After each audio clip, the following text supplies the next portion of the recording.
can you give me five critical tips that you would give to, let's just say somebody has got about 4 or 5 properties now. Yeah.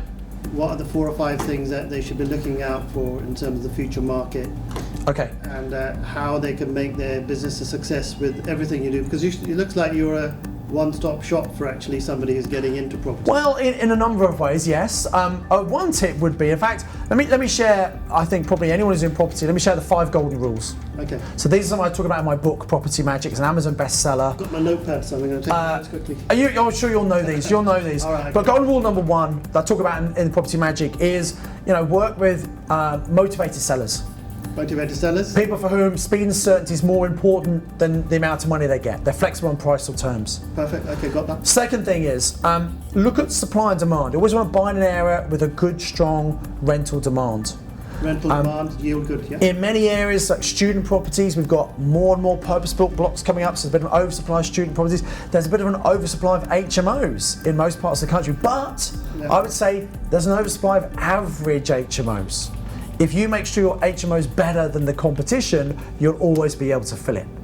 Okay? So supply and demand, make sure there's strong rental demand, that's rule number 2. Rule number 3, linked to number 2, is you always want to buy property that's going to give you cash flow. It must make you profit every single month. Cash flow is king, it's the most important thing, right? And if you have cash flow and it's making money, it doesn't matter if short-term values go down, because you're holding the property. That's rule number 4, hold for the long term. You can make money short term, buying and selling, but holding for the long term, I believe it's where you make the real wealth in property. And then finally, rule number 5, you want to have a little bit of a cash buffer put aside.